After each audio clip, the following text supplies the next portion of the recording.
pembelajaran biologi, tapi sebelumnya saya cek siapa yang tidak hadir untuk hari ini. Siapa yang tidak hadir? Junior. Oke, Andi Umul kenapa? Sakit. Siapa lagi? Ada sebut itu juga. Ya, hanya satu orang ya. Jadi mudah-mudahan cepat sembuh dan bisa bergabung kembali. Nah, sebelum kita memulai pelajaran, minta tolong kepada ketua kelas untuk memimpin doanya. Silakan. Siap, gerak. Salam kepada Ibu Guru. Assalamualaikum warahmatullahi wabarakatuh. Sebelum memulai pembelajaran, marilah kita bersama-sama berdoa. Doa mulai.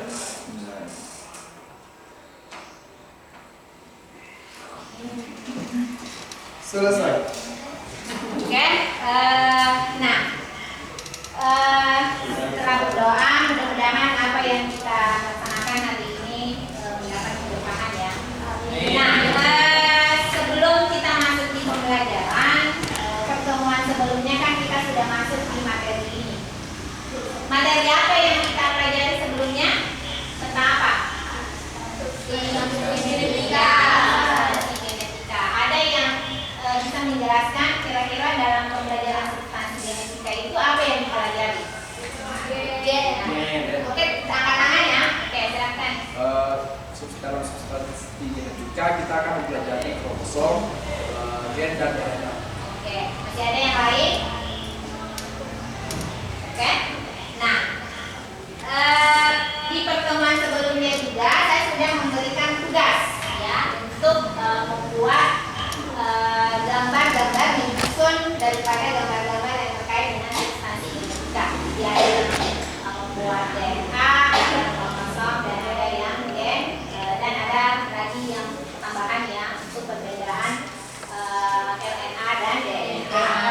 Apakah ada kendala dalam menyelesaikan tugas tersebut? Ada. Semuanya sudah selesai? Sudah. Jadi untuk hari ini kita akan mempresentasikan apa yang sudah saya jelaskan, ya. Jadi nanti akan dipresentasikan satu persatu ya. Nah, jadi tujuan pembelajaran kita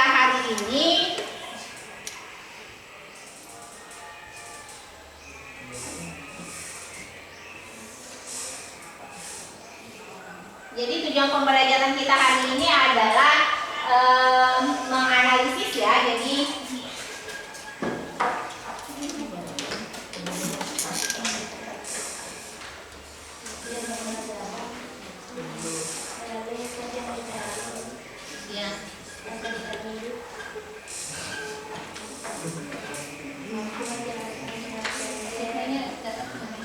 Jadi dapat menjelaskan pengertian gen, DNA, kromosom dengan kemudian menyusun gambar dari struktur gen, DNA, dan kromosom, kemudian menganalisis fungsi gen, DNA, dan kromosom, serta menganalisis perbedaan DNA dan RNA. Nah, jadi untuk hari ini kita akan menjelaskan berbagai materi yang sudah saya jelaskan. Oke, silakan. Nah, jadi manfaat yang akan kita dapatkan ketika kita mempelajari materi ini itu kita bisa mengenal sebenarnya substansi genetika yang ada pada makhluk hidup. Sehingga kita bisa mengetahui bahwa mengapa orang itu memiliki karakteristik yang berbeda-beda karena terdapat perbedaan daripada substansi genetikanya ya. Jadi perangkatnya di makhluk hidup itu semuanya sama, tapi ada beberapa susunan yang berbeda sehingga memperlihatkan karakteristik yang berbeda-beda. Nah, sekarang kita mau presentasi, ya. Kita mau mempresentasikan tugas yang pernah saya berikan. Siapa yang mau pertama untuk mempresentasikan? Kelompok satu. Yang mana kelompok satu? Oke, silahkan ya. Ya, di situ saja. Jadi ke belakang di semua.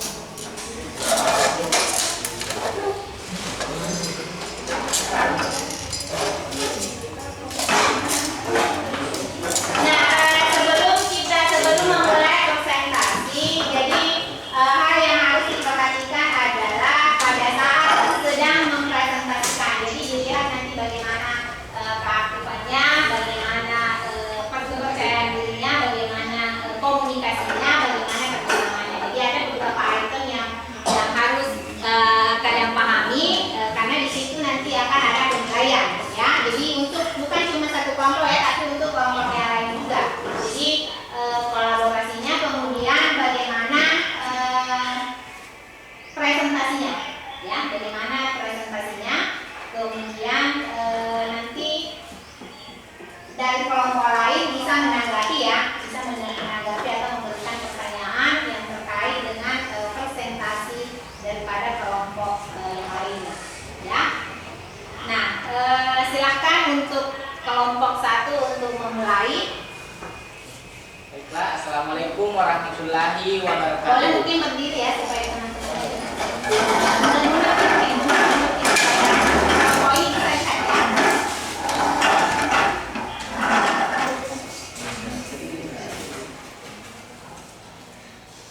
Baiklah, Assalamualaikum warahmatullahi wabarakatuh.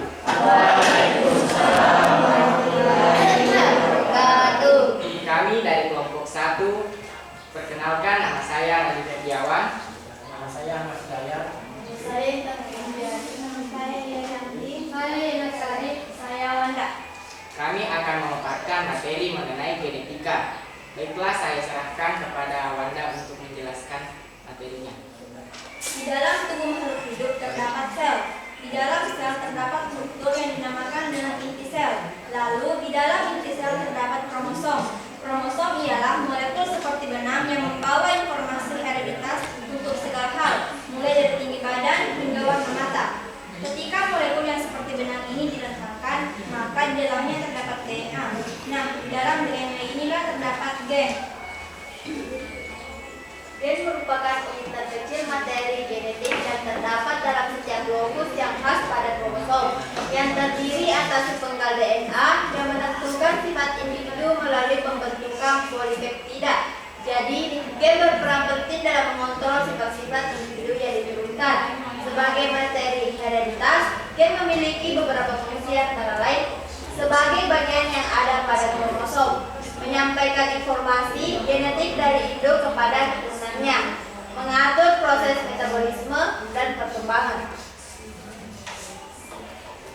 Kegiatan sel dikendalikan oleh gen di dalam inti. Metode ini dilakukan dengan menyusun materi tertentu yang sesuai dengan pola gen untuk membentuk suatu rantai asam amino atau polipeptida. Polipeptida tersebut difungsikan menjadi enzim yang akan mengatur reaksi metabolisme dalam sel. Walaupun demikian, gen-gen dapat diumpamakan dalam suatu deretan berurutan dan teratur pada benang kromosom. Di dalam sel tubuh, kromosom biasanya dalam pasangan. Sepasang kromosom merupakan homolog kesananya. Artinya, keduanya mempunyai bentuk yang sama dan lokus gen-gen yang bersesuaian. Gen-gen yang terdapat pada lokus yang bersesuaian ini disebut alel.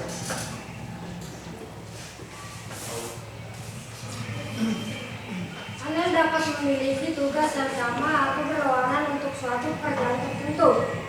Alel yang mempunyai tugas yang sama disebut alel homozigot, sedangkan alel yang bertugas berbeda disebut dengan heterozigot karena genotip diekspresikan menjadi suatu fenotip. Alel dapat menyebabkan perbedaan penampilan di antara individu dalam suatu populasi. Baiklah, itulah tadi materi tentang genetika yang dipaparkan oleh kelompok kami. Baiklah, sekarang waktunya sesi tanya jawab. Apabila ada yang ingin ditanyakan, silakan angkat tangan. Oke, silakan ya. Jadi yang lainnya supaya memberikan pertanyaan atau tanggapan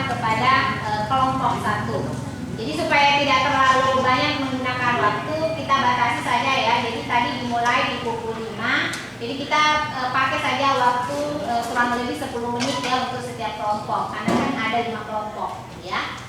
Silakan untuk kelompok yang lain tadi sudah dipersilakan untuk memberikan pertanyaan ataupun tanggapan kepada kelompok 1. Ya silakan. Persilakan ya, ini kan yang moderator. Oke, baik. Pertanyaan saya, di mana gen itu berada?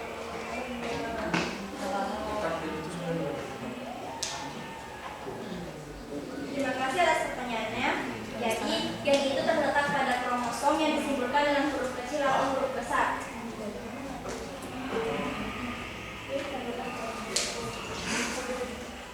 Apakah bisa dimengerti?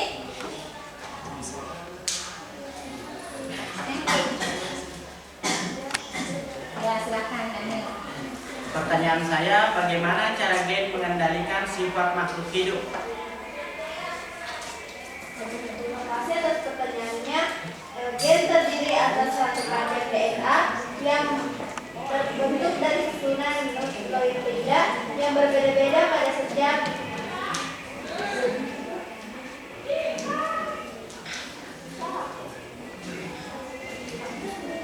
individu. Susunan ini yang akan mengarahkan pembentukan protein yang menjadi pembangunan tubuh. Bagaimana? Bisa diteruskan? Sudah tadi dibacakan kesimpulannya. Ada kesimpulan.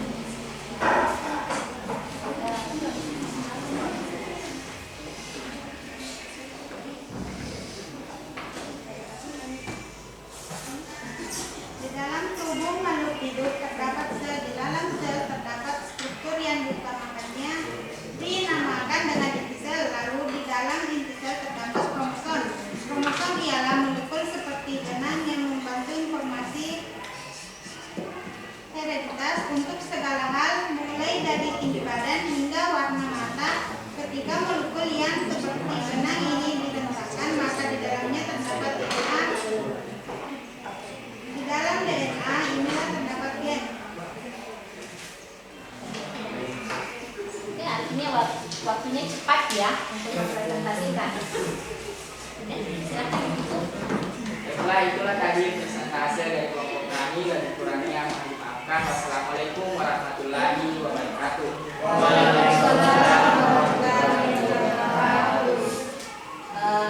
Tepuk tangan untuk kelompok.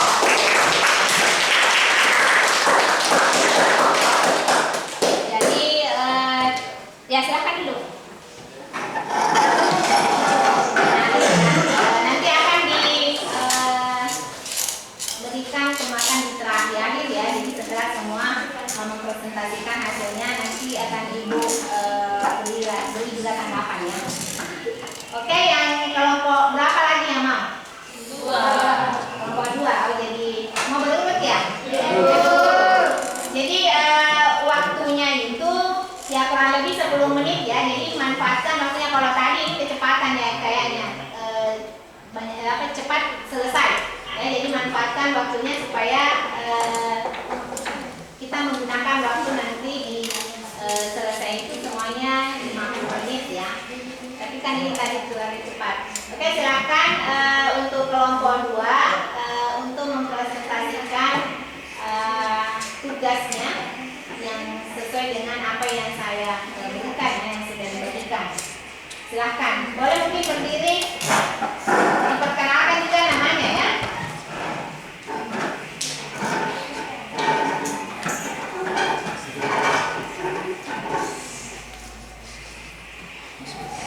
Assalamualaikum warahmatullahi wabarakatuh. Waalaikumsalam warahmatullahi wabarakatuh. Kami dari kelompok 2 akan memaparkan materi tentang DNA. Sebelumnya, kami akan memperkenalkan diri kami masing-masing. Perkenalkan, nama saya Eri Akbar Sandi Putra.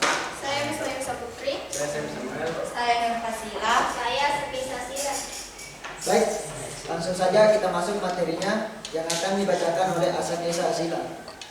DNA atau asam deoksiribonukleat adalah sejenis asam nukleat yang tergolong biomolekul utama yang menyimpan instruksi genetika, mekanisme dan beberapa virus.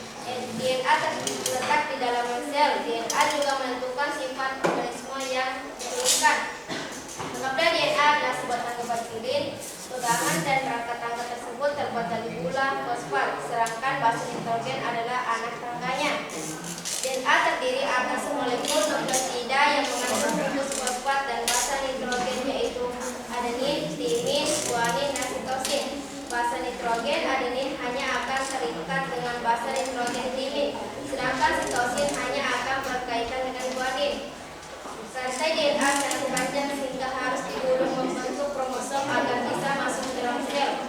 Manusia memiliki 23 pasang kromosom dalam inti sel yang menerima pewarisan sifat.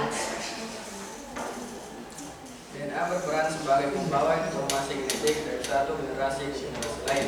DNA sendiri merupakan polimer besar yang tersusun atas unit-unit nukleotida. Semua nukleotida tersusun atas gugus gula dan glukosa, gugus fosfat, gugus basa nitrogen. Molekul gula ini terikat pada basa nitrogen yang tersusun atas basa purin dan basa pirimidin. Basa purin tersusun atas guanin dan adenin, sedangkan basa pirimidin tersusun atas timin dan sitosin atau sitosin. Molekul DNA mempunyai sifat-sifat antara lain. DNA berbagai organisme mempunyai kandungan adenin yang sama dengan timin. Perbedaan antara DNA dan spesies yang berbeda terletak antara kandungan A, T, dan C. Setiap molekul DNA disusun oleh dua rantai nukleotida antara kedua basa yang berbasan dan bentuk ikatan nitrogen. Adanya ikatan ini memberikan kelenturan pada DNA. DNA merupakan struktur yang aktif melakukan fungsi biologi. DNA memiliki kemampuan untuk bereplikasi, yaitu membentuk DNA baru yang sama dengan DNA asal. Bisa mungkin ditunjukkan itu karena tadi kan ada gambar tunjukkan hasilnya yang mana di situ DNA-nya ada di sini yang mana struktur DNA-nya yang mana misalnya poinnya yang mana tempatnya.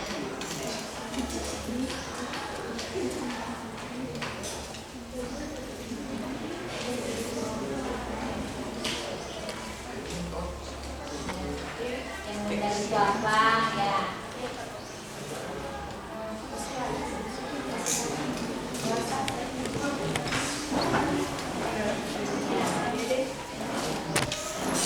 Itu berapa di situ.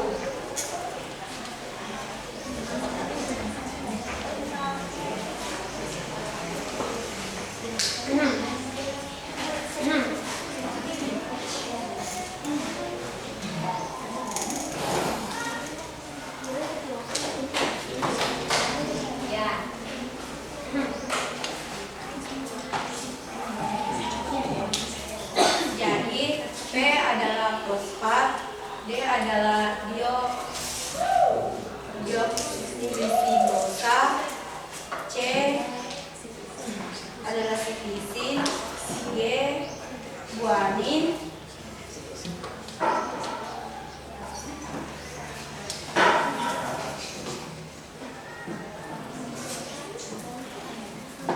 T apa? T timin, Nah, kemudian A dengan adenin. ya, jadi untuk pasangannya nanti akan dijelaskan juga ya. Baik, selanjutnya sesi tanya jawab. Ya, silakan dulu deh temannya, silakan temannya yang masih menanggapi untuk menanyakan. Apakah ada yang ingin bertanya mengenai materi DNA? Silakan. Baik, saya persilakan kepada kelompok bilang. Pertanyaan saya, mengapa DNA di setiap orang itu bisa berbeda-beda? Terima kasih atas pertanyaannya. Jadi, karena setiap orang membawa setengah gen dari ayah dan setengah gen dari ibu. DNA merupakan materi genetik yang dapat menentukan ciri dan karakteristik dari seseorang seperti warna kulit, jenis rambut, dan sifat-sifat yang lain yang diturunkan dari ayah dan ibu. Apakah bisa diterima? Masih ada pertanyaan dari kelompok lain mengenai materi DNA?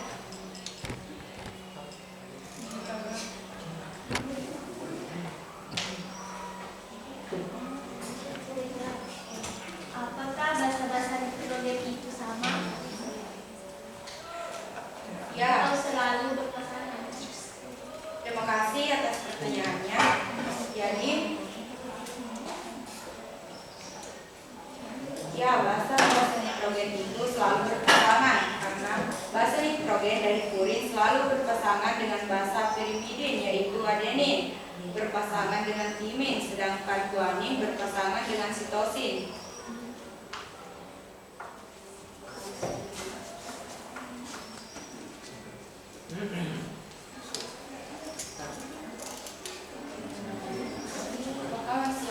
Cukup mungkin hanya 2 saja ya, karena kita terbatas pada waktu ya. Saya kira masih ada pertanyaan apa kelompok DNA ya. Nanti bisa ditanyakan kalau ada yang bertanya tentang materi DNA, silakan ditanyakan untuk kelompok berikutnya karena kan kita tadi membatasi waktu ya, maksimal 10 menit digunakan. Ya, saya kira sudah menggunakan waktu 10 menit, jadi pertanyaannya disimpan dulu ya. Nanti di kelompok DNA yang berikutnya karena masih ada satu kelompok DNA ya, jadi silakan nanti ditanyakan di situ. Oke, saya kira itu ya. Ya Bu, silakan itu tadi.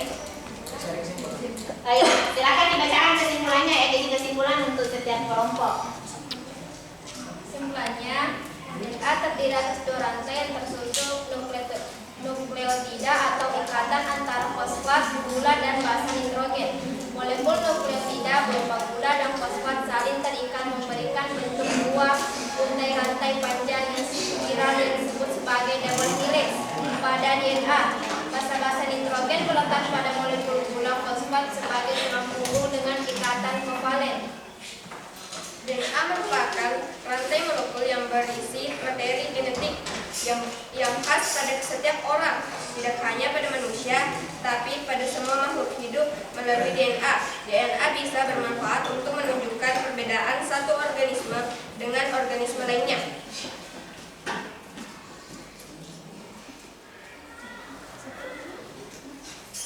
Baik, sekian dari pemaparan materi dari kelompok kami. Lebih dan kurangnya mohon dimaafkan. Wabillahi taufiq wal hidayah. Wassalamualaikum warahmatullahi wabarakatuh. Waalaikumsalam warahmatullahi wabarakatuh.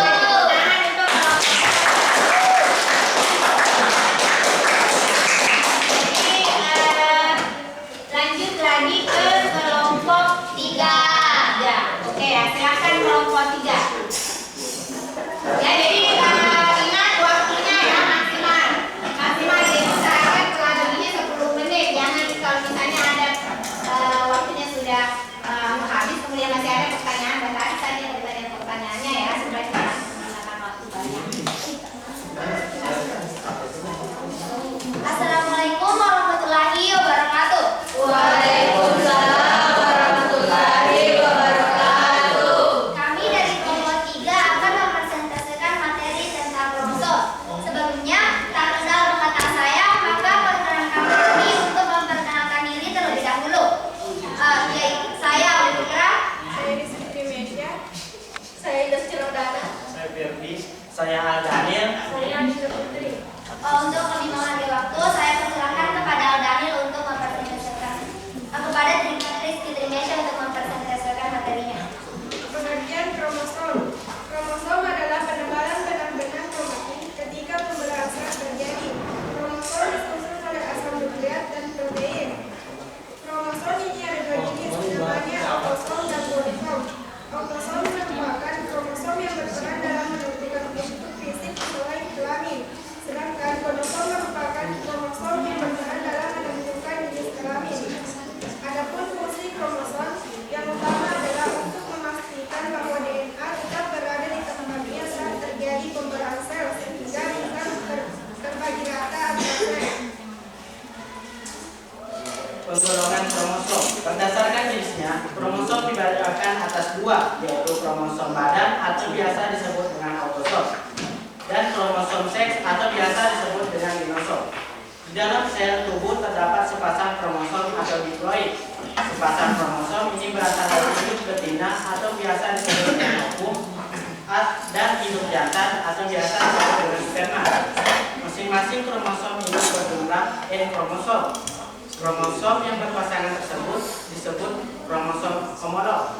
Kromosom homolog adalah kromosom yang mempunyai struktur yang sama atau mempunyai lokus-lokus alel yang sama. Dalam sel tubuh manusia terdapat 23 macam kromosom homolog. Jumlah macam kromosom atau satu pasangan kromosom diploid disebut genom. Berdasarkan letak stromer, kromosom dibedakan atas telosentrik. Sentromernya terletak di ujung kromosom. Yang mana telosentrik? Ada gambar atau yang Jadi berdasarkan letak sentromer, kromosom dibedakan atas sifat, yaitu telosentrik, di mana letak stromernya terletak di ujung.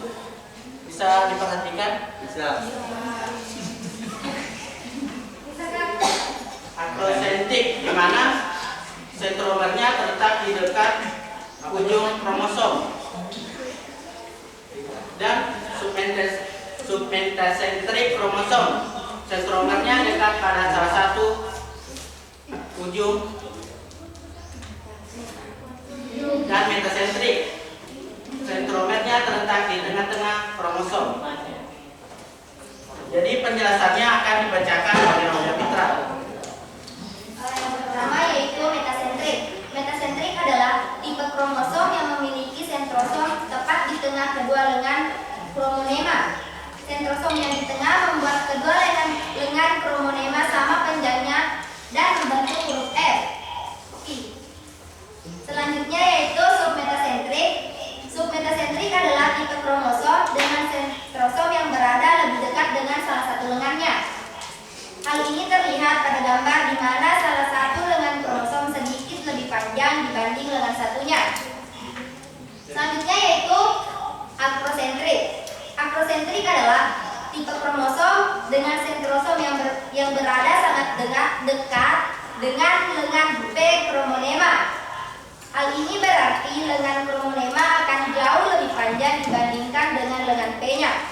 Dan yang terakhir yaitu telosentrik. Telosentrik adalah tipe kromosom dengan sentrosomnya tepat berada di ujung lengan Y kromosom.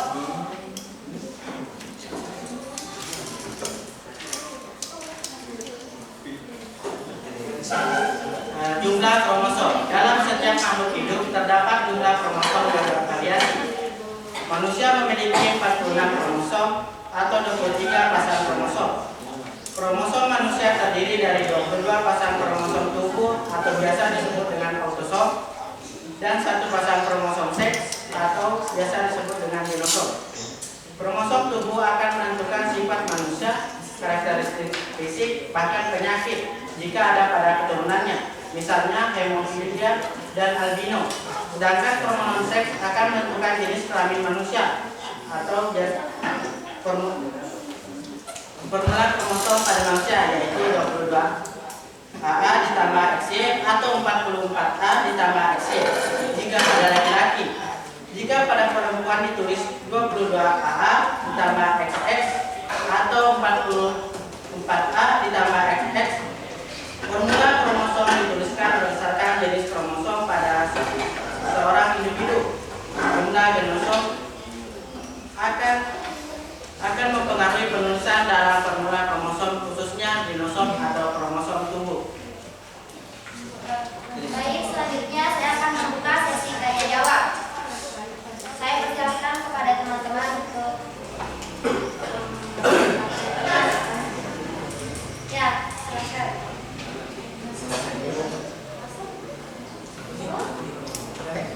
moderator siapa yang dipersilakan? Silakan. Bagaimana cara membedakan kromosom tubuh dengan kromosom kelamin? Baik, terima kasih atas pertanyaan telah diberikan.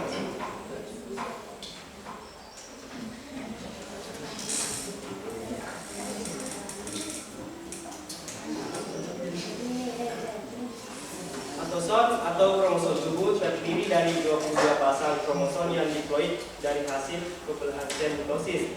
Sedangkan genosom atau kromosom kelamin terdiri dari satu pasang kromosom, yaitu laki-laki XY dan perempuan XX. Apakah bisa diterima? Bisa diterima? Selanjutnya, apa masih ada pertanyaan untuk materi kromosom? Ya, saya persilakan kepada kelompok 2. Apakah kromosom manusia bisa berubah?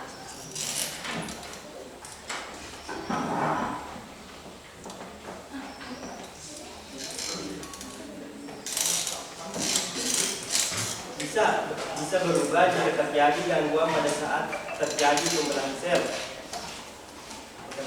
Jawabannya itu kromosom manusia bisa berubah jika terjadi gangguan pada saat terjadi pembentukan sel. Jawaban dari kami bisa berubah. Selanjutnya, apakah masih ada?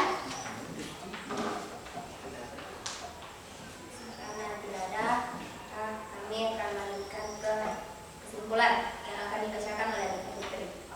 Kesimpulan, kromosom adalah sebuah molekul DNA panjang yang mengandung sebagian atau seluruh materi genetik suatu organisme. Berdasarkan jenisnya, kromosom dibedakan atas kromosom padan dan kromosom kelamin. Berdasarkan letak sentromer, kromosom dibedakan menjadi teresentrik, akrosentrik, submetosentrik, dan metasentrik. Itulah tadi kesimpulan yang telah dibacakan.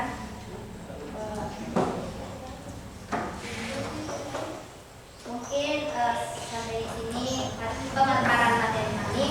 Apabila ada kekurangan, kami mohon maaf. Sekian. Assalamualaikum warahmatullahi wabarakatuh. Waalaikumsalam warahmatullahi wabarakatuh. Tepuk tangan untuk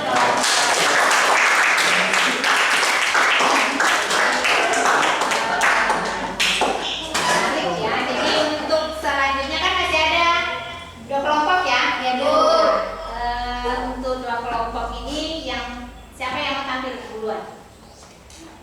4. Silakan.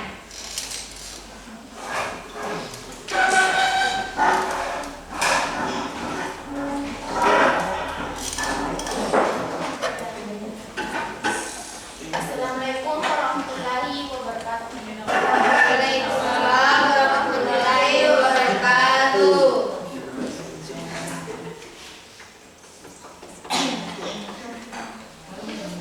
Kami dari kelompok 4 akan mempresentasikan materi tentang perbedaan DNA dan RNA. Sebelum itu, perkenalkan saya Nurul Ilmi, saya Janata, Saya jadi saya Suci. Selanjutnya kami akan mempresentasikan hasil diskusi kami. Yang pertama akan materi yang akan dibacakan oleh Andi Ali. baik. A. DNA deoxyribonucleic acid. DNA berperan sebagai pembawa informasi genetik dari satu generasi ke generasi lain. DNA sendiri merupakan polimer besar yang tersusun atas unit-unit nukleotida. Sebuah nukleotida tersusun atas gugus gula deoksiribosa atau gula dengan 5 atom karbon atau pentosa. Gugus asam fosfat atau fosfat terikat pada C kelima dari gula. Gugus bisa nitrogen. Gugus ini terikat pada C pertama dari gula. Molekul gula ini terikat pada basa nitrogen yang tersusun atas basa purin dan basa pirimidin. Basa purin tersusun atas guanin G dan adenin A, sedangkan basa pirimidin tersusun atas timin T dan sitosin atau sitosin C.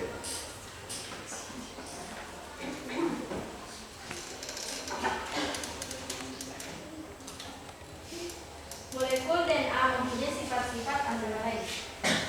DNA berbagai organisme mempunyai kandungan adenin A yang sama dengan timin T. Perbedaan antara DNA dan spesies yang berlainan terletak antara kandungan A plus T atau G plus T. Setiap molekul DNA disusun oleh 2 rantai polinukleotida antara kedua basa yang berpasang antar bentuk ikatan hidrogen. Adanya ikatan ini memberikan kelenturan pada DNA. DNA merupakan struktur yang aktif melakukan fungsi biologi. DNA memiliki kemampuan untuk bereplikasi, yaitu membentuk DNA baru yang sama persis dengan DNA asal. B. RNA. RNA atau ribonucleic acid merupakan polinukleotida, namun yang terdiri atas satu rantai atau single helix. Gula pentosan yang menyusun RNA adalah gula ribosa, sedangkan basa nitrogen yang menyusun RNA adalah basa purin yang terdiri atas adenin dan guanin, serta basa pirimida yang terdiri dari sitosin dan guanin.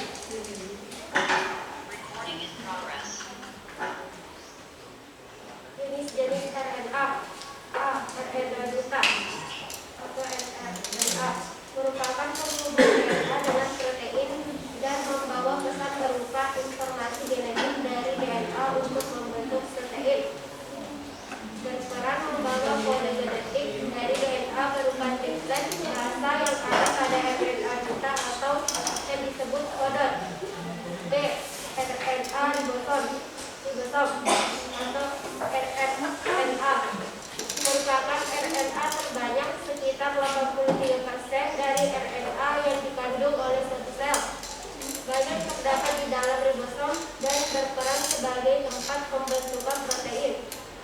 cRNA transfer atau tRNA berperan menerjemahkan kodon yang terdapat pada RNA T menjadi satu jenis asam amino serta mengangkut asam amino ke permukaan ribosom pada saat translasi. Perbedaan struktur DNA dan RNA menurut G. Yang pertama, letak. DNA ditemukan di dalam nukleus atau inti sel dan juga di dalam cairan inti sel atau nukleus. RNA ditemukan di dalam sitoplasma sel, nukleus, dan ribosom. Menurut bentuk, DNA memiliki bentuk double helix yang terdiri dari dua rantai yang saling berkilik. Sedangkan RNA hanya terdiri atas satu rantai atau helix tunggal. RNA juga memiliki rantai nukleotida yang jauh lebih pendek jika dibandingkan dengan rantai DNA. Ukuran DNA tunggal yang panjang, di mana panjangnya bisa mencapai beberapa sentimeter saat terurai. Sedangkan panjang molekul RNA bervariasi, tetapi jauh lebih pendek daripada polimer DNA. Komponen gula, perbedaannya terletak pada glukusnya. DNA mengandung gula deoksiribosa, sedangkan RNA mengandung gula ribosa. Basa nitrogen, DNA adenin RNA berpasangan dengan uracil, sedangkan RNA terdiri atas basa nitrogen guanin yang berpasangan dengan sitosin. Itulah tadi materi yang telah dibawakan oleh kelompok kami. Selanjutnya kami buka sesi jawab. Sesi tanya jawab. Apakah ada yang ingin bertanya?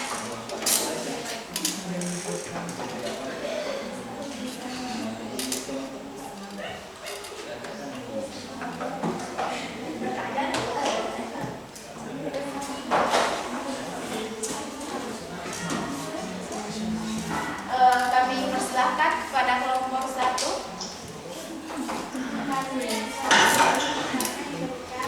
Apa hubungan kromosom gen DNA dan RNA?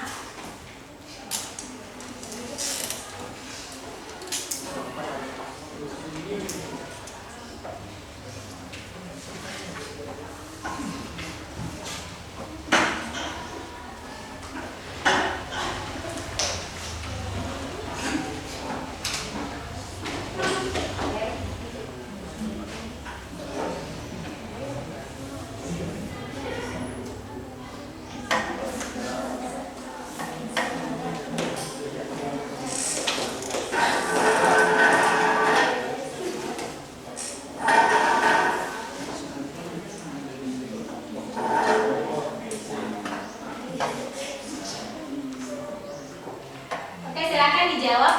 Baik.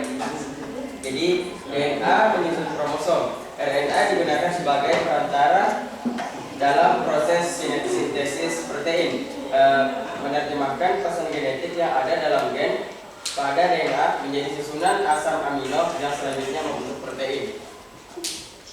Apakah bisa diterima? Selanjutnya, apakah masih ada yang bisa bertanya?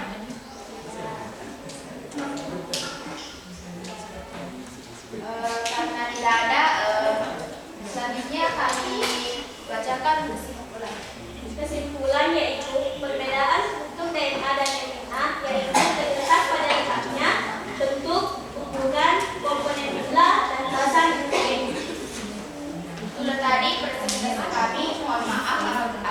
ada kesalahan.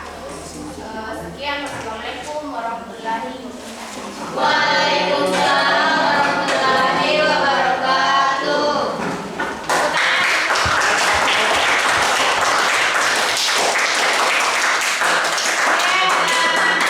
Selanjutnya kelompok yang terakhir ya, kelompok yang terakhir.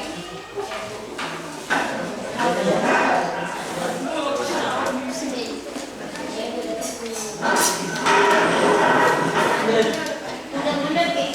Aku boleh ini kan? Iya.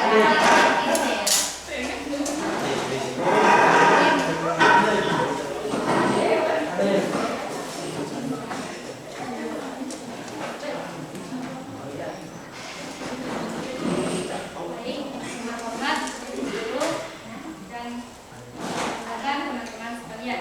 Assalamualaikum warahmatullahi wabarakatuh. Waalaikumsalam warahmatullahi wabarakatuh. Pada kesempatan kali ini, kami dari kelompok 5 akan mempresentasikan hasil kami yaitu struktur DNA. Sebelum itu, perkenalkan saya Alinda Putri, Saya Adam, saya Susutra, saya Hedianto. saya Mehman Tema. Waktu saya persilakan untuk mengulang bacaan yang pertama. Pengertian DNA asam deoksiribonukleat atau DNA adalah satu jenis asam nukleat yang memiliki kemampuan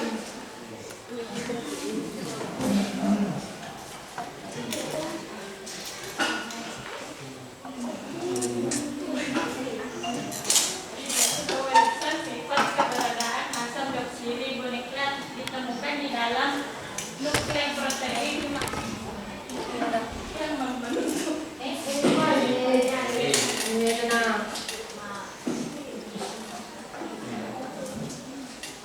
yang membentuk inti sel.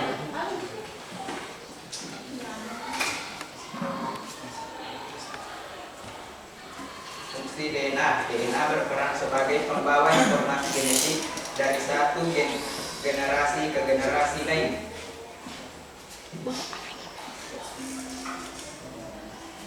Nah, baik, di sini saya akan menjelaskan tentang struktur DNA. Nah, yang pertama struktur DNA itu terdiri dari fosfor. Di sini kami lambangkan dengan bentuk T. Nah, kemudian S ini adalah gula pentosa. Nah, di sini A dengan T ini adalah basa nitrogen, di mana basa nitrogen ini terdiri dari purin dan piridin. Nah, pirimidin dan purin ini terdiri dari adenin dan guanin dan pirimidin ini terdiri dari timin dan sitosin. Nah, purin dan pirimidin ini selalu berpasangan. Misalnya pada di sini adenin selalu berpasangan dengan timin. Nah, begitu pula dengan guanin selalu berpasangan dengan sitosin. Nah, baik, itu yang bisa saya sampaikan. Ya. Baik, itulah pembahasan dari kelompok kami. Selanjutnya, sesi menjawab. Silakan setiap kelompok bertanya atau Silahkan. Tadi masih ada kayaknya yang mau bertanya tentang DNA yang di kelompok sebelumnya. Silahkan ditanyakan. Ini juga kelompok DNA. Silahkan. Siapa yang baru pernah bertanya? Kelompok ini sudah? Ya, silahkan.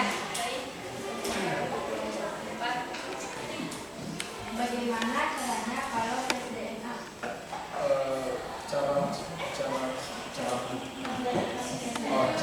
Cara kerja tes DNA. Nah, tes DNA ini biasanya tes DNA itu diambil dari sampel darah. Sampel darah ada juga dari potongan rambut. Nah, bisa juga dari air liur kita. Nah, tes DNA ini, manfaatnya bisa juga saya katakan di sini. Nah, manfaat dari tes DNA ini untuk kita mengetahui misalnya ada anak yang tertukar Nah, kita tes DNA antara ibu, ayah, kemudian dengan anak ini apakah benar anak ini adalah anaknya, atau kita analisis dengan korban bencana.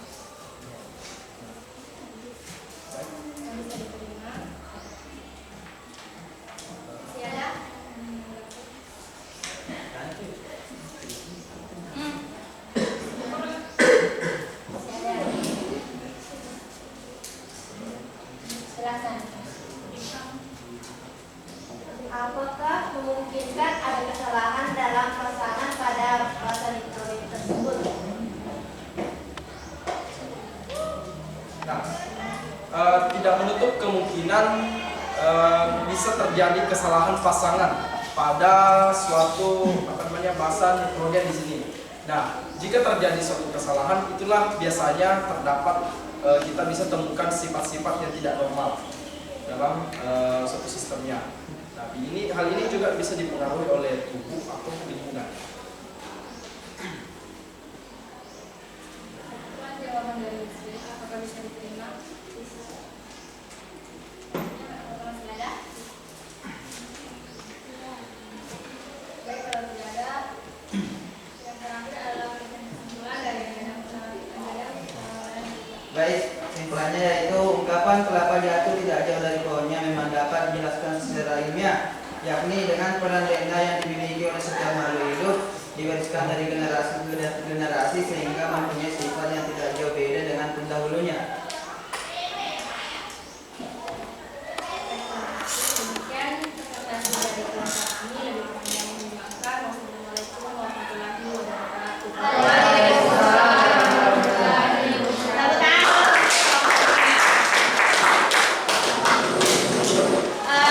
Oke ya, jadi dari semua pemaparan kelompok ini kan tugas yang saya berikan ini kan memang sederhana ya, memang sederhana, artinya hanya menyusun gambar-gambar dari gen, DNA, kromosom dan menjelaskan dari materi ini. Jadi sederhana sekali ya. Jadi mudah-mudahan berikutnya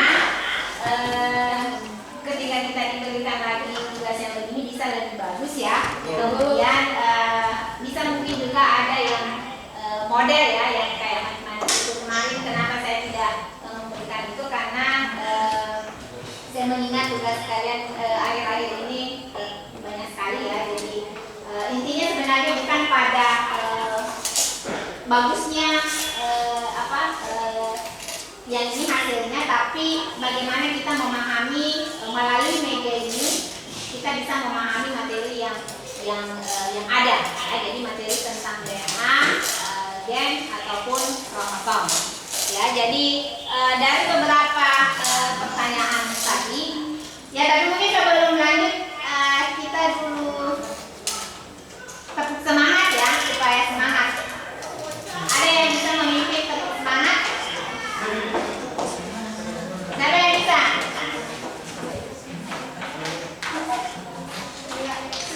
Siapa yang bisa? Yang pembuka kayaknya biasa. Silakan. Oh ya. Nah, berdiri. Berdiri, silakan.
mungkin dia mati dulu ini ya.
Oke, jadi berdasarkan tadi yang dipaparkan teman-temannya yang tentang gen, itu kan ada makhluk hidup itu kan terdiri dari individu ya. Jadi saya memberikan lagi ulasan kembali tentang apa yang dipaparkan tadi, bahwa dalam tubuh manusia itu tersusun dari sel-sel ya. Kemudian di dalam sel itu kan ada struktur yang disebut dengan banyak strukturnya kan ada membran sel, ada organel-organel yang lain, dan ada inti sel. Nah, di dalam sel itu ada kromosom ya. Kalau kita analogikan kromosom itu seperti benang jahit. Tahu benang jahit? Tahu. Benang jahit itu kan kalau masih dalam gulungan itu dia memadat ya. Jadi mengalami kondensasi di situ, dia memadat ya. Jadi pada saat ini terjadi pembelahan sel, itu kromosom itu akan memadat. Nah, ketika benang itu kita rentangkan, itu akan menjadi panjang ya. Dan tadinya menjadi dari gulungan itu akan menjadi panjang. Nah, benang-benang ini itu disebut kalau dalam DNA itu adalah kromosom. Jadi kromosom ini memanjang, panjang. Jadi kalau dalam materinya itu pernah dijelaskan bahwa DNA itu tersusun dari, tadi sudah dipaparkan ya, DNA itu tersusun dari basa nitrogen, fosfat, dan gula pentosa.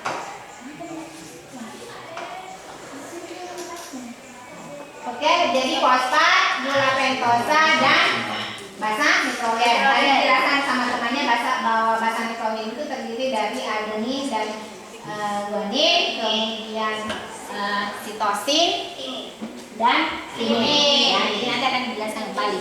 Jadi kromosom itu dia seperti huruf S. Ya. Jadi seperti huruf S, kemudian dianalogikan seperti gulungan benang. Kalau direntangkan benangnya itu akan panjang, itu adalah DNA. Ya, jadi DNA. Kemudian di situ nanti akan tersusun gen-gen yang memberikan karakteristik pada makhluk hidup, baik secara fisik ataupun non fisik. Baik secara fisik ataupun non fisik. Contohnya ya, misalnya kalau fisik itu kan ada orang yang hidungnya mancung, ada yang tidak, ada yang rambutnya keriting, ada yang rambutnya lurus. Adalah karakteristik. Saat antara rambut keriting dengan lurus itu kan yang memperlihatkan bahwa gennya itu gennya pada bentuk rambut, tapi susunan pada orang-orang itu yang berbeda, sehingga ada yang keriting, ada yang lurus. Oke, kemudian lanjut. Nah, contohnya ini ya. Dalam kromosom itu akan memperlihatkan letak daripada gen itu. Contohnya misalnya itu disebut dengan locus ya. Contohnya gen yang memberikan warna rambut. Nah, ada warna coklat, ada warna hitam, ada warna putih. Ya, jadi itu yang membedakan antara karakteristik daripada rambut itu. Jadi kalau berbeda artinya gennya juga berbeda. Apa gennya sama tapi urutan DNA-nya yang berbeda. Ya, jadi pada setiap makhluk hidup itu perangkat gennya itu ya, jadi materi genetiknya itu sama, yang berbeda itu adalah urutan DNA-nya. Ya.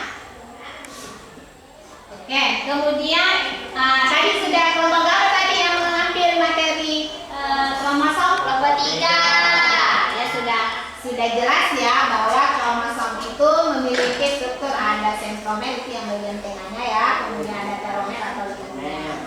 Ya, jadi terdiri dari apa tadi? Materi telosentrik, aktosentrik, submetasentrik, dan metasentrik. Jadi telosentrik itu ketika misalnya sentromernya itu berada tepat pada ujung lengan. Kemudian aktosentrik itu berada di dekat lengan, di dekat ujung lengan, ya. Sentromernya berada di dekat ujung lengan. Kemudian submetasentrik itu berada di dekat pertengahan, ya. Jadi kemudian sentromer pas, metasentrik sentromernya pas berada di bagian tepat di tengah. Ya, jadi ini yang membedakan. Kenapa berbeda seperti ini? Karena bentuk-bentuk kromosom pada manusia itu beda-beda. Ada kromosom tubuh, ada kromosom seks atau kromosom kelamin. Ya. Jadi kromosom kelamin itu kalau laki-laki tadi apa? XY. Kalau perempuan XX. Ya, jadi kromosom seks itu terdapat di sel apa? Pada laki-laki? Sperma. Ya, pada sperma. Kalau pada perempuan? Ovarium. Kenapa ovarium? Sel telur. Opung ya, bukan ovarium. Ovarium itu tempatnya sel telur. Ya. Nah, kalau pada manusia itu kan XX. Jadi yang menentukan sebenarnya jenis kelamin pada anak itu kalau ada pada laki-laki karena ada kromosom S dan ada kromosom Y. Jadi kalau misalnya kromosom sel sperma berikat berfertilisasi dengan kromosom X ibu, jenis kelamin anaknya apa? Kalau X-nya ayah berikatan dengan sel telurnya ibu berikatan berfertilisasi, jenis kelaminnya apa nanti anaknya? Kromosom X sama S. Kalau Y-nya ayah bisa sperma berfertilisasi dengan X ibu laki-laki. Oke ya, jadi itu yang menentukan ya. Jadi kromosom X dan Y itu yang menentukan jenis kelamin pada anak. Ya. Kemudian, ini adalah kromosom manusia. Kromosom manusia itu terdiri dari 23 pasang.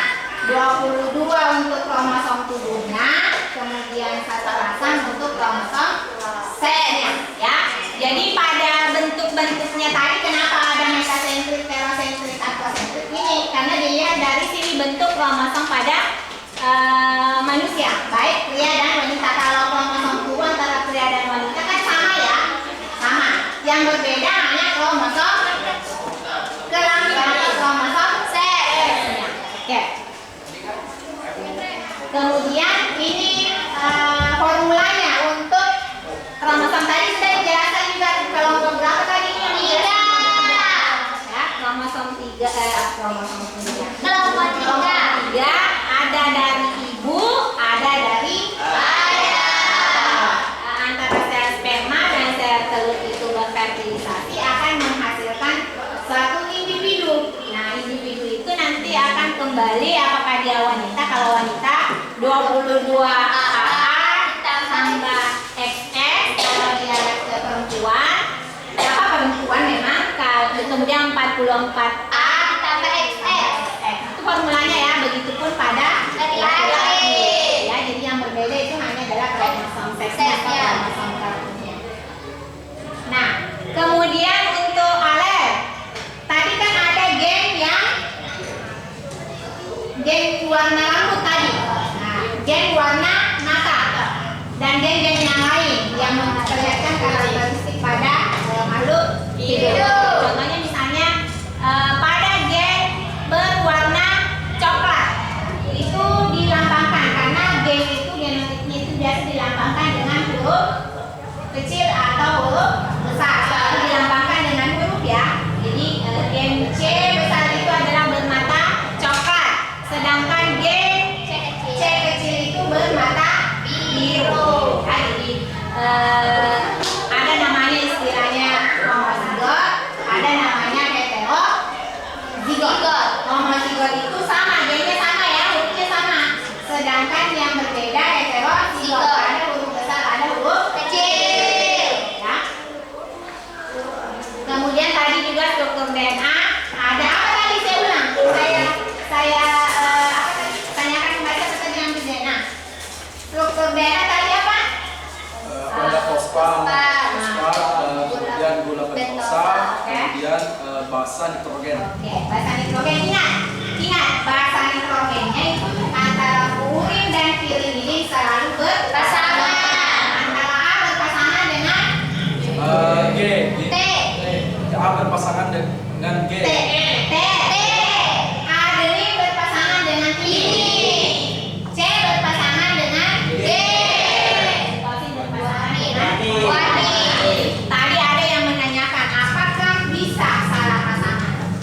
Ya, apakah bisa salah pasangan? Jadi ini akan kita pelajari di pertemuan berikutnya ya. Kita akan pelajari bersama berikutnya tentang replikasi, kemudian tentang mutasi. Jadi kadang-kadang itu kan ada perubahan lingkungan yang terjadi ya. Misalnya ada pemicunya, misalnya apakah zat kimia ataupun secara fisik ya, ataupun ada mikroorganisme pengganggu yang dapat mengganggu proses replikasi itu yang menyebabkan itu akan terjadi misalnya diganti antara purin menjadi pirimidin, kemudian antara purin dengan purin tapi beda bukan A, apakah A diganti dengan C atau D diganti dengan C ataupun A diganti dengan C seperti itu ya. Itu yang menyebabkan terjadi abnormal atau tidak normal. Jadi karakteristik itu bisa berubah menjadi tidak normal ya. Tadi ada pertanyaannya seperti itu ya. Kemudian oke, saya kira ini tadi fosfat ya. Satu nukleotida ini terdiri dari 3 bagian, fosfat, gula pentosa, dan basa nitrogen. Nah, ini adalah DNA yang berpiring. Tadi kan dikatakan bahwa ada 2 ganda ya, helix. Kemudian DNA itu adalah double helix. Double helix itu artinya ganda ya, dengan pita ganda kemudian berpiring, berputar ya. Oke. Kemudian DNA dan RNA. DNA itu ya. Tadi perbedaannya dari segi bentuk tadi kenapa? DNA memiliki bentuk double helix yang terdiri dari 2 rantai yang terpilih. Oke, kalau yang mana? Hanya terdiri atas 1 rantai atau helix tunggal. RNA juga memiliki rantai nukleotida yang jauh lebih pendek jika dibandingkan dengan rantai DNA. Oke, yang paling jelas kelihatan di sini adalah dari rantainya ya. Iya, Bu. Nah, 1 ganda, 1 tunggal. Jadi RNA itu tunggal, DNA itu ganda. Kemudian ada lagi basa nitrogennya. Bagian yang mana di situ basa nitrogen yang tidak ada pada RNA? Basa apa? Basa apa? Coba dicek. Ada sitosin, guanin kalau pada DNA sitosin ya, urasil. Urasil itu terdapat pada RNA sehingga basa timin tidak ada. Jadi kalau RNA itu timinnya tidak ada tapi urasil yang ada. Oke ya. Oke. Saya kira itu kemudian menanggapi tadi juga ada tadi yang menanyakan tentang tes DNA. Jadi mengapa orang salah satu untuk mengecek misalnya ke anak yang hilang, apa anak yang terluka, kemudian korban bencana, teroris ya, yang kayak bom bunuh diri itu biasanya selalu dilakukan tes DNA karena ini tes yang paling akurat untuk mengetahui identitas seseorang, ya identitas seseorang. Jadi dengan memperbandingkan DNA dari keluarga. Jadi biasanya yang diambil itu sampel darah, air liur, rambut. Tapi tidak cuma itu, bisa juga dari jaringan-jaringan yang lainnya, ya bisa dari jaringan yang lainnya. Intinya adalah bahwa nanti urutan DNA-nya itu akan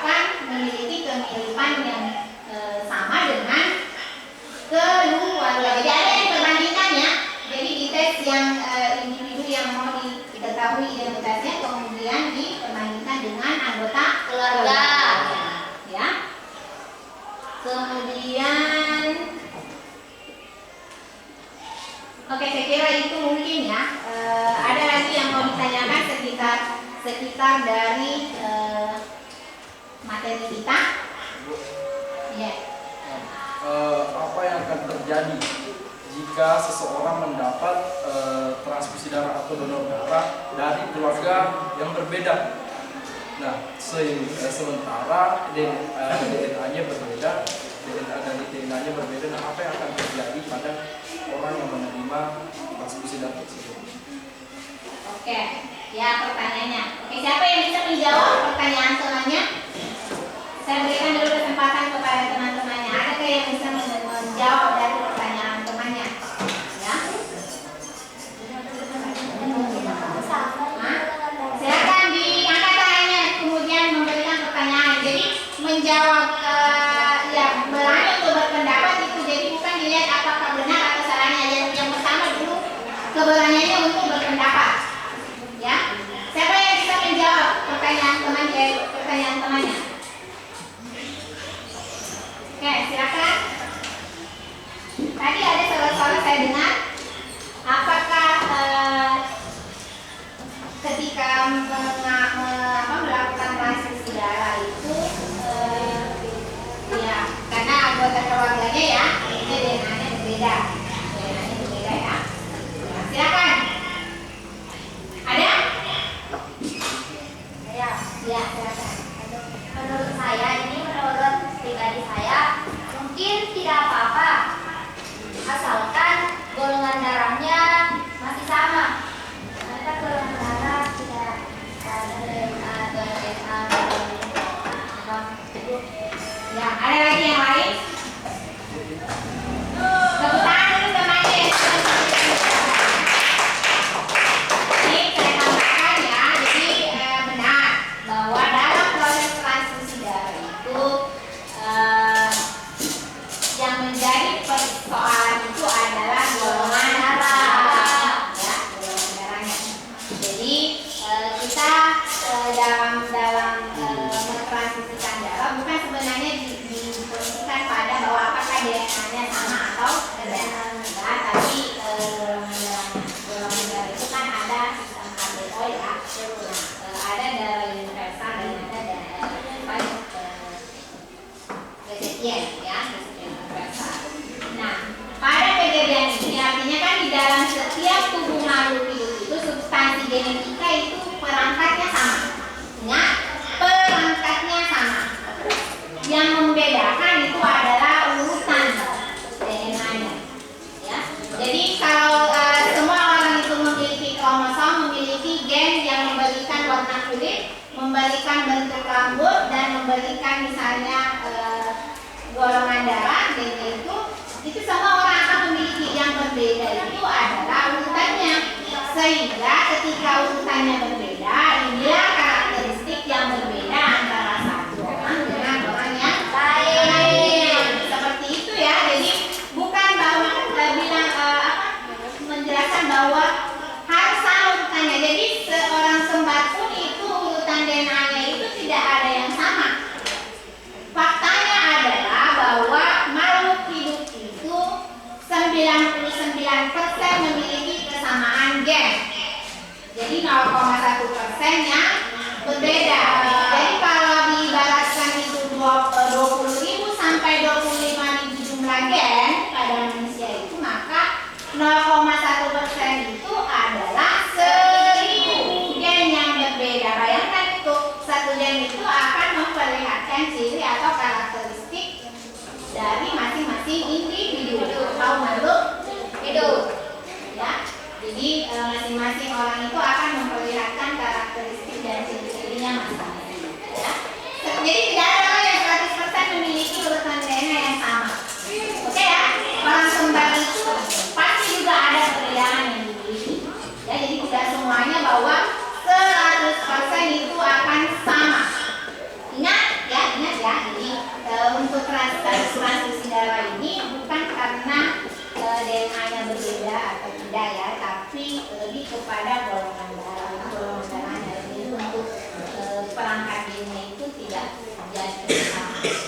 masih ada lagi yang mau ditanyakan? Nah, tidak ada. Oke ya, jadi saya kira kalau untuk pemata ya, jadi saya kira sudah paham semua ya yang terkait dengan materi kita hari ini, substansi genetika, gen, kromosom DNA dan kromosom. Nah, kalau begitu adakah yang bisa menyimpulkan pembelajaran kita hari ini? Oke, ada yang mau menyimpulkan? Silakan menyimpulkan. Boleh misalnya menyimpulkan satu-satu ya. DNA, gen, kromosom, jadi supaya semuanya bisa memberikan kesimpulan. Silakan. Oke, siapa yang bisa memberikan kesimpulan untuk pembelajaran kita hari ini? Ya. Yes. Silakan. Ya.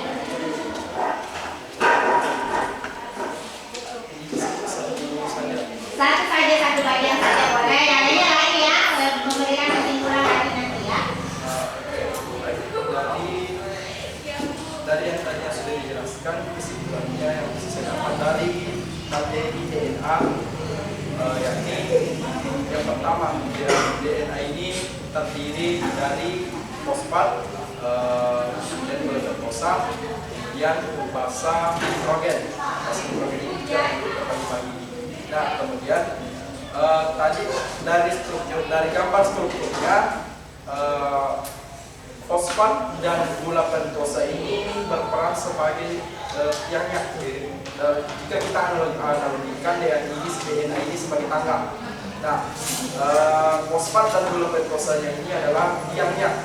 Kemudian bahasa nitrogennya adalah tangganya, anak tangganya. Oke, bisa lagi mungkin yang lain ya, untuk DNA ya, yang lain lagi silakan. Kromosom, gen, ya silakan. Siapa yang bisa memberikan kesimpulan? Oke, katakan itu.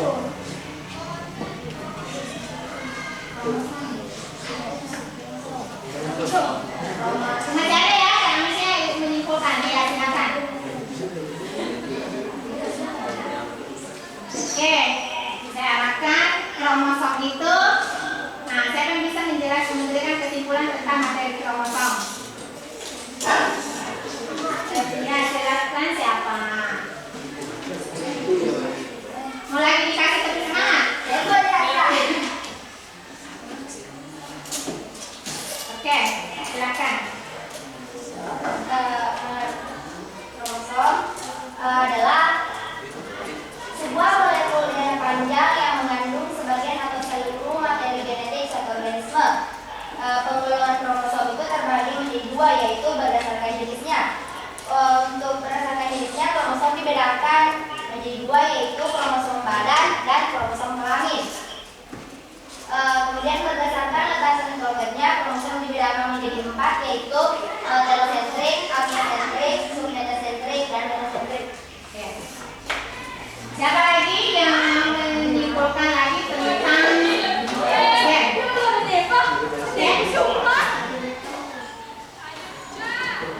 Silakan menyimpulkan.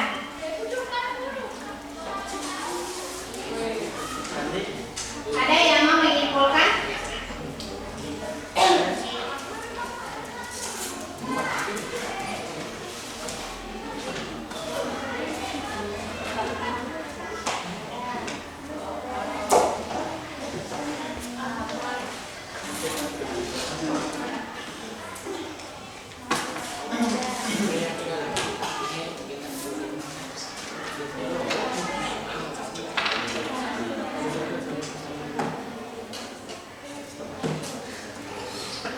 Oke, ya silakan. Gen merupakan unit terkecil materi genetik dan terdapat dalam setiap globus yang khas pada kromosom yang terdiri atas sepenggal DNA yang menentukan sifat individu melalui pembentukan polipeptida. Jadi gen berperan penting dalam mengontrol sifat-sifat individu yang diturunkan. Oke, jadi Jadi tepuk tangan dulu yang sudah membuat. Jadi kesimpulannya adalah bahwa gen itu adalah bagian terpenting dalam memberikan karakteristik pada makhluk hidup. Dan ini yang akan memperlihatkan ciri fisik ataupun non fisik pada setiap makhluk hidup. Gen ini berada di dalam DNA. DNA berada di dalam kromosom. Kromosom berada di dalam inti sel. Inti sel berada di dalam sel. Sel berada di dalam tubuh. Lembaga penyusun makhluk hidup. Ini adalah perangkat daripada materi genetik atau yang memberikan pewarisan sifat. Kemudian kromosom itu kromosom terdiri berdasarkan letak sentromernya, ada telosentrik, metasentrik, submetasentrik, dan akosentrik. Kemudian berdasarkan jenisnya ada kromosom gugur dan kromosom kelamin. Kemudian DNA ini terdiri dari struktur ya nukleotida dan terdiri dari fosfat, gula pentosa, dan nitrogen. Basa nitrogennya itu antara purin dan pirimidin selalu berpasangan, di mana adenin selalu berpasangan dengan guanin berpasangan dengan sitosin. Oke ya, saya kira itu untuk kesimpulan kita hari ini. Nah, di grup belajarnya ada saya kirimkan ya.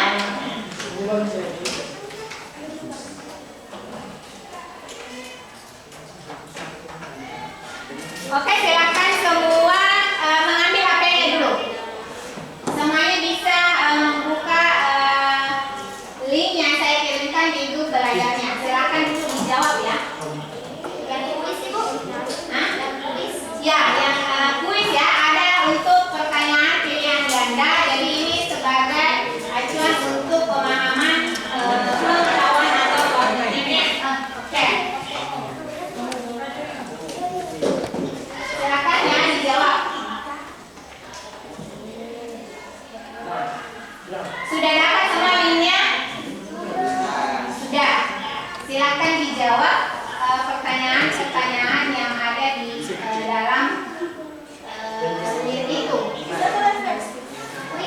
Kuis ya. Kuis. Ada itu sebentar.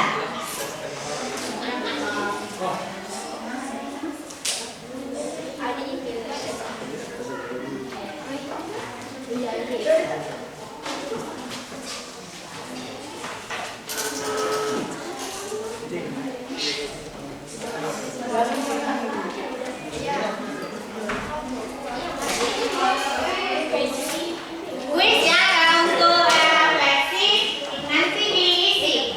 Jangan dulu refleksi ya, selesai nanti kita sudah kirimkan juga refleksinya, tapi kuisnya dulu. Pertanyaan gandanya dulu diselesaikan.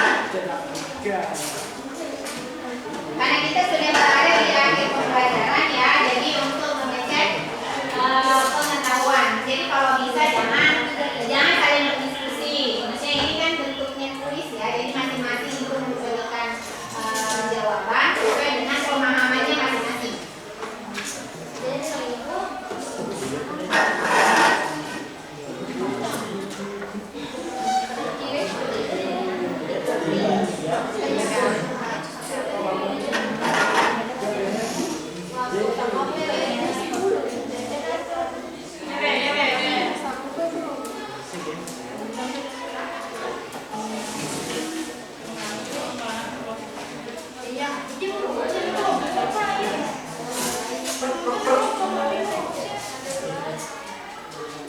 Nanti ini dikumpul kembali ya.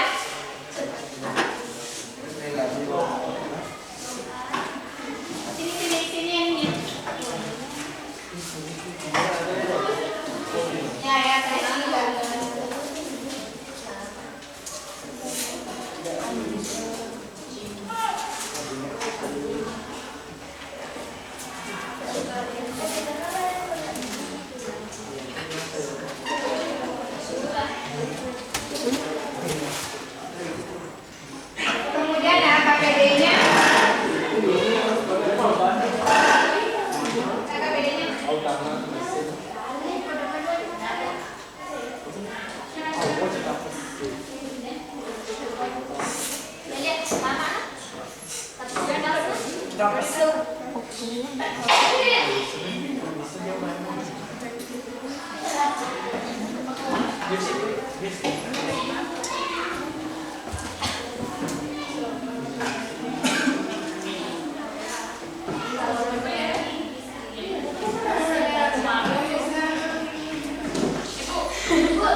Tidak terbaca ya?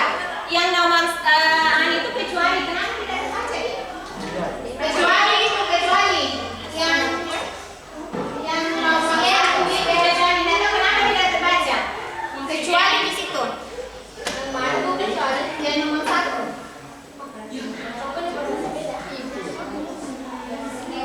Yang itu gambar kan ya? Yang gambar. Ya. Baca sih kalau dia. Kenapa tidak? Kecuali ya yang nomor 1 tadi itu cocok nih yang fungsi gen kecuali ya dia kecuali.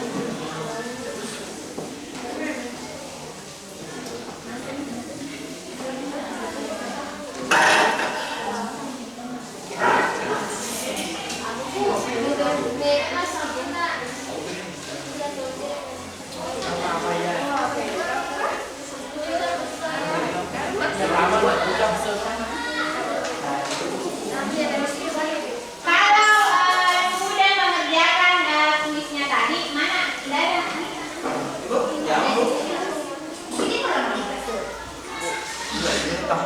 Kalau yang selesai menyelesaikan tugas pilihan gandanya, silakan masuk di refleksi.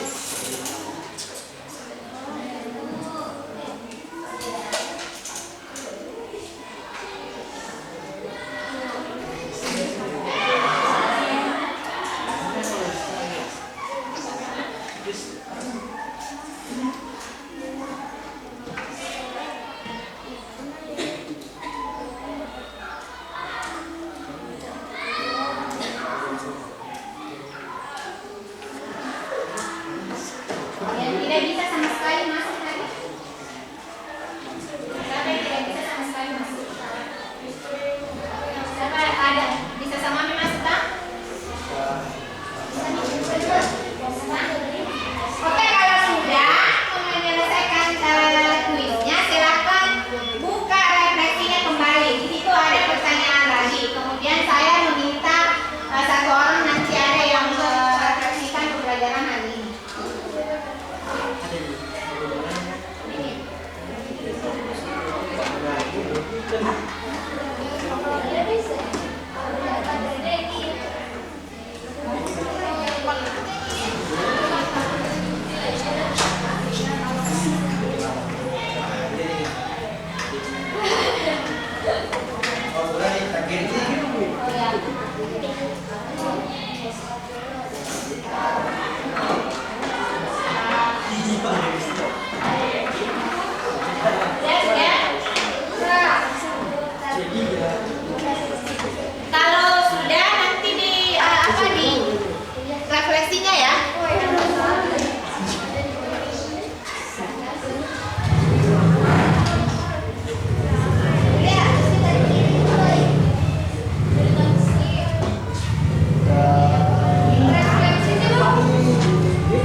fertility